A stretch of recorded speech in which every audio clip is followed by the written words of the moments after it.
Boy, oh boy, oh boy, oh boy, oh boy. I tell you guys, this is one topic that I really just don't want to talk about. But I am going to talk about it because I think that it is an important conversation. It is a conversation about transparency in this industry.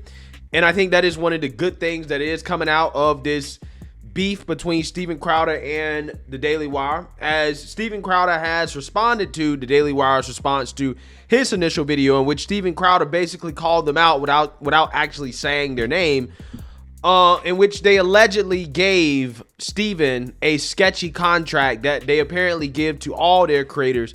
And Steven Crowder said that he had a problem with that. Now, again, Steven Crowder did not call the Daily Wire out by name. The Daily Wire actually outed themselves and said, yes, that was us. We offered that contract.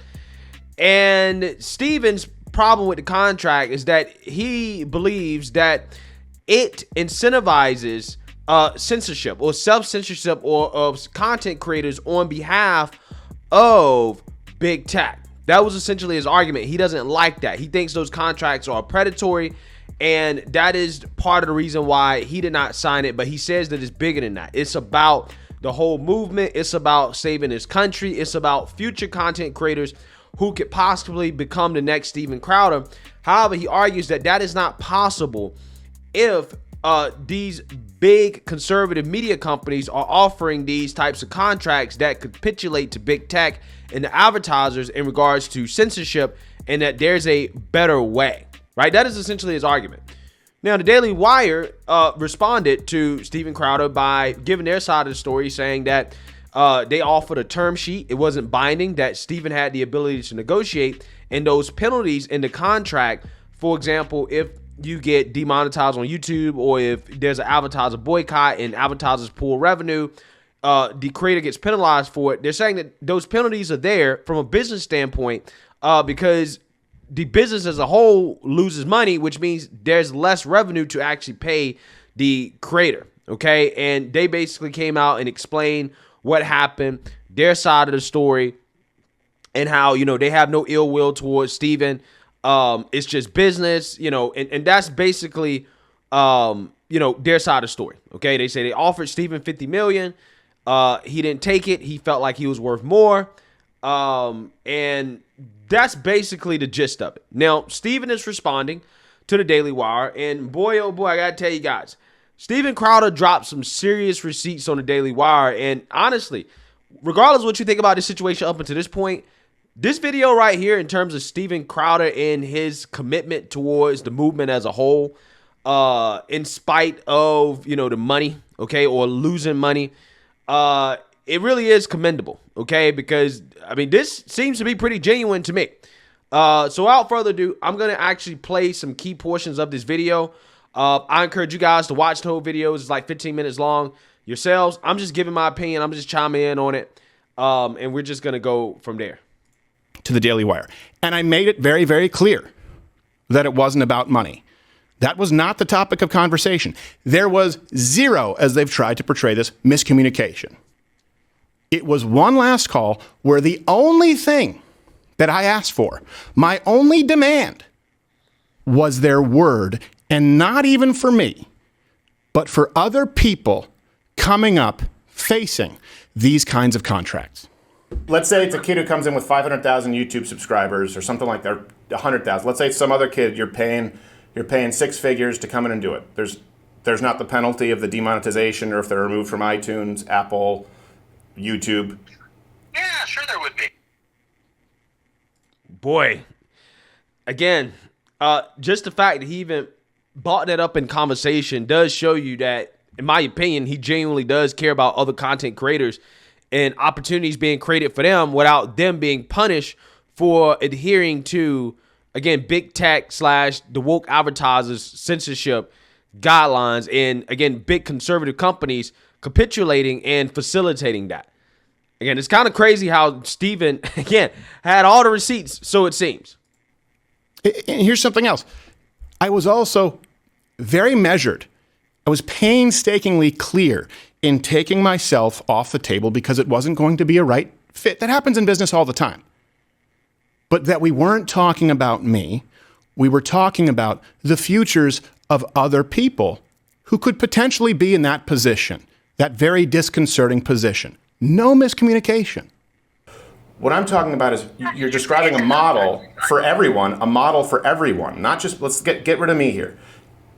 Everyone, if there's a penalty for being demonetized on YouTube, because your business model requires that be a huge component of it, you need to change your business model or this movement cannot work, Jeremy.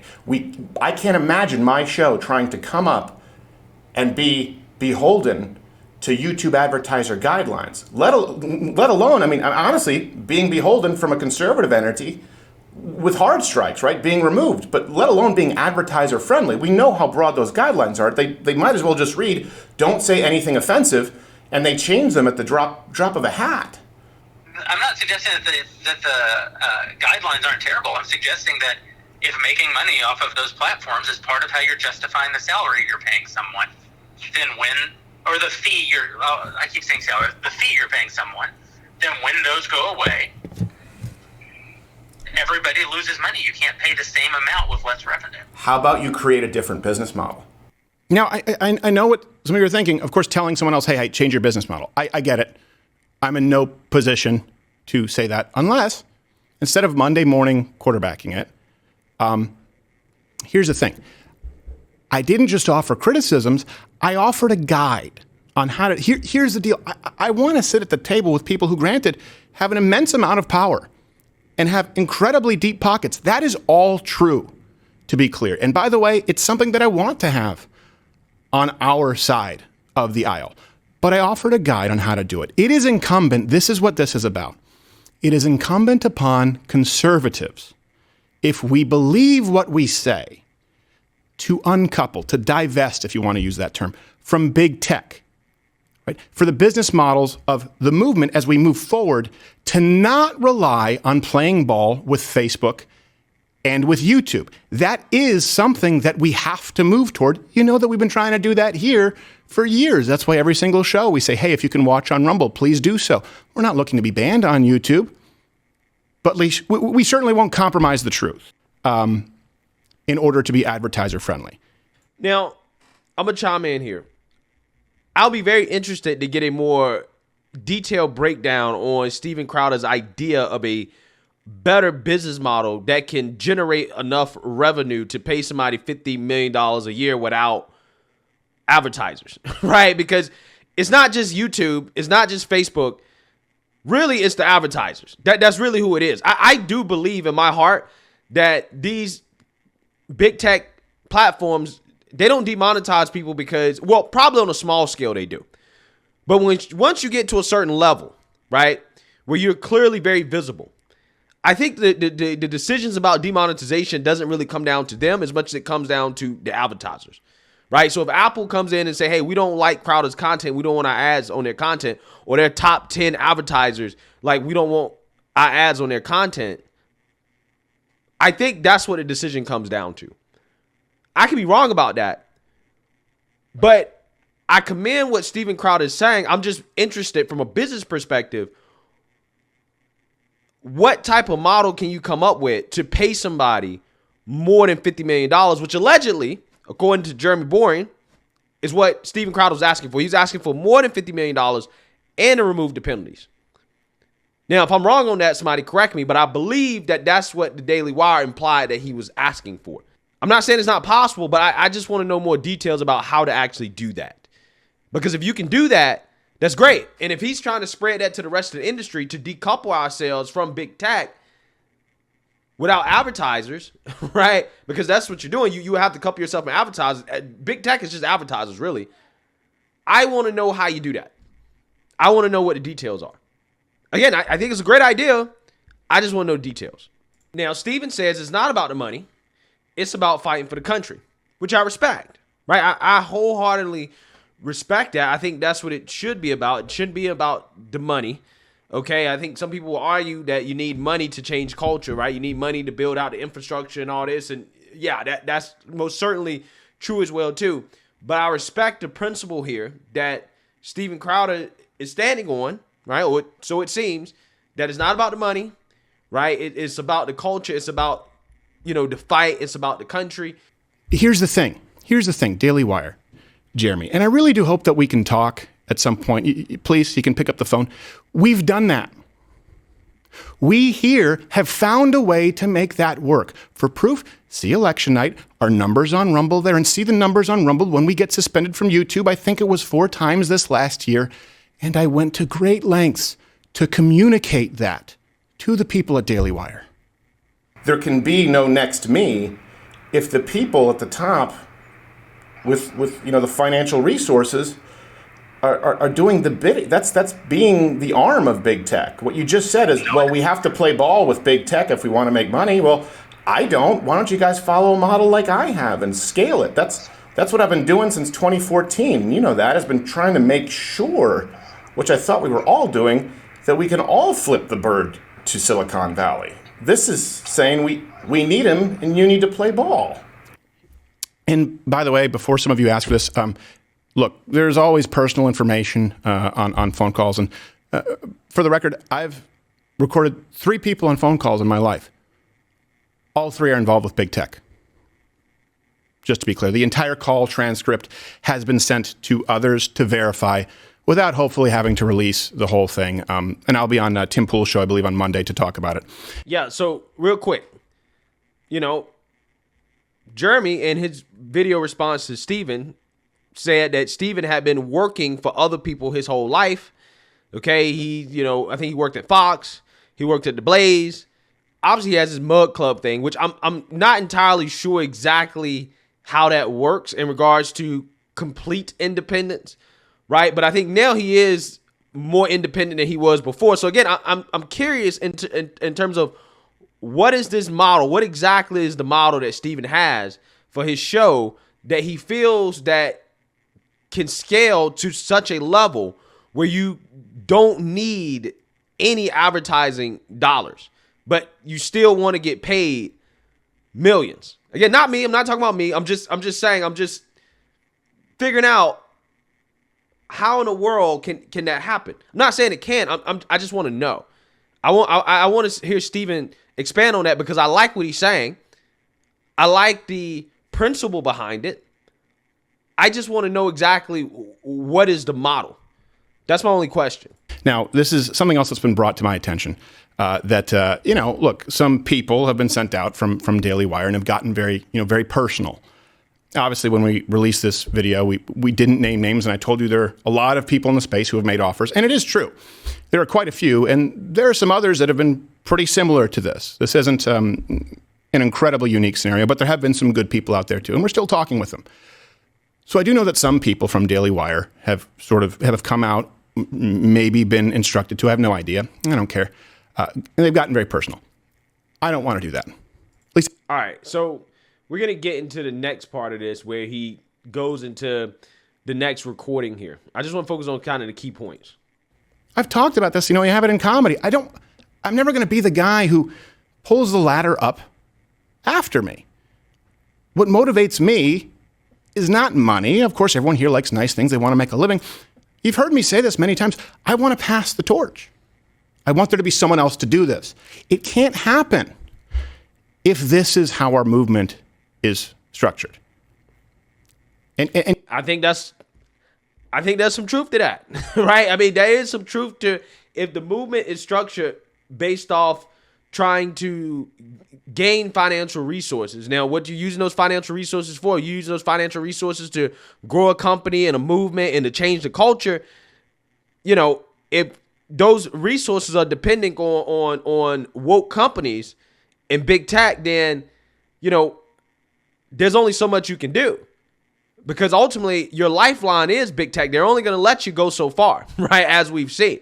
So again, I think there's a whole lot of truth here that crowd is spitting. And that, by the way, this could do irreparable damage to the movement, the country, and the people who've fought so hard for the ground gained if we've decided to get in bed with these people who want to strip it away. I'm asking, would you walk away? What would it take for you to walk away from $50 million? Because it's true. That's exactly what I did. It's exactly what I'm doing. And so long as these contracts out there include enforcement of big tech, of punishing conservative creators on behalf of the people we claim to fight and the people who have long since demonetized us and can't stand me, and part of me doesn't blame them. As long as these contracts include that, not even for me, but the next person, I wouldn't take $1 billion. And certainly not if you understand in context, when behind closed doors, I know, and these people know, and acknowledge exactly what's being done to the next generation of creators. Bench talent, young talent, they don't get deals like this. So they don't get deals that... They can be wage slaves for a little bit, come over and make a salary and grow their brand. That you then own. Well, I own parts of it. I don't own it. They can, when their contract's up, they can still go out and they'll still be famous. They can keep doing their shows, so go do a show somewhere else. They'll be in a far, far, far better place. You helped make them. No, not long as this contract. This contract owns it in perpetuity even after the contract. You're paying a lease but getting ownership. That's what this contract reads. On the content that we paid to produce, yes. Okay, so before he gets into this, first thing I thought about when Jeremy said they're wage slaves, Brett Cooper, right? I can imagine the deal that the Daily Wire has with Brett Cooper is probably ridiculous, considering how they basically made her. Again, no offense to Brett Cooper, she does good work, but without the Daily Wire, I mean, it's not like she got out of the mud like most other people, where you know, some random person and you get on and you just start, you know, making videos and you gain your own audience. No. They made her, right? They literally made her from scratch. I think she was like some actress in Los Angeles or something before the Daily Wire. They literally grew her from 0 to 1.5 million in like a year. Their return on investment on her is astonishing. There's no doubt in my mind she is not getting paid nearly as much as the revenue that she's generating with her channel. So I'm just saying, yeah, in situations like that, she probably has a screwed up deal. I can imagine her deal is probably terrible. But I mean, on the flip side, we could argue, would she have that platform if it wasn't for the Daily Wire basically producing, editing, and doing everything for her? All she has to do is talk. All she got to do is show up in the studio, do the topics, and that's it. You know, she gets a salary, and it is what it is. I'm pretty sure her channel probably has generated them over $1 million. And I'm pretty sure she probably hasn't even got, maybe she's got 10 or 20% of that, max. Maybe. I'm not sure. I'm just saying. That's the first thing I think about when Jeremy said that. I was like, yeah, that's exactly the type of deal that she got. No doubt in my mind. You know, look, I understand there are going to be differing opinions on this. I understand that. As someone who does run a business and has to 20, I think maybe 25 employees. I don't know. We're expanding. I understand people run businesses differently and have different priorities. Here's the thing. I would genuinely still, Daily Wire, Jeremy, love to sit down at the table and explain to you how you can make all of this work, how you can scale what we do and not have to be beholden to the people who we all go out and claim that we're fighting, and especially with all of the financial resources that you have, which, by the way, are very impressive. And by the way, since fielding requests for people who've sent this in who you guys are under these kinds of contracts, right? You've sent in your emails. If you're looking to either join a network or looking to navigate these contracts, we've been flooded. I'm going to try and get to all of you. But here's the thing. Let me give you my word right now. My word. Everyone, you can timestamp it, call me on it. Here at Mug Club, we will never take any ownership over your social media platforms or your channels, and I don't want a dime ever of your YouTube revenue. You make your own decision as to whether you want to be monetized or not. Some people want to, some people don't. I just have a problem with requiring that you do and penalizing you if you don't. Yeah, so I'm going to leave it here. And I'm going to say this, I'm going to be done with this. I respect what Crowder's doing. I agree with what he's saying. If he's genuine in what he's saying, to me, I have no reason not to believe that he's not genuine. If he truly wants to change the landscape and, you know, give creators better deals while also, giving them resources and helping them grow and helping produce the next generation of great conservative content creators without screwing them over in the process, without capitulating to big tech. I agree with him. I'm 100% on board with him, okay? And he should just do it, right? Just start your own network. At this point, I don't see why go through all this and then, sign up for some big network, right? Just create your own network, the Mug Club, bring people on board, and show us how it's done, right? Show us how it's done. Because ultimately, at the end of the day, I think more competition is good. And I also think that it will hold these companies like The Blaze, The Daily Wire, that apparently, are taking advantage of people. It will hold them more accountable. And I think it will grow the movement. So if Crowder is serious about what he's saying, I want to see him do it. And I will support him in what he's doing. If he executes and he fulfills his promises, say, look, I'm not taking any revenue. I'm just here to support you. I'm here to grow. It's not about the money, right? If that's the case, I support him, right? So, look, hey, I ain't got no dog in this fight. I just hope that something good comes out of this. And I think something good will come out of it if Crowder does go and start his own network. If he does the things he says he's trying to do, the way he's trying to do it, I think is overall a good thing. Okay? So let me know what you guys think. Make sure you like, comment, and subscribe. Most importantly, share a Black conservative perspective. Peace.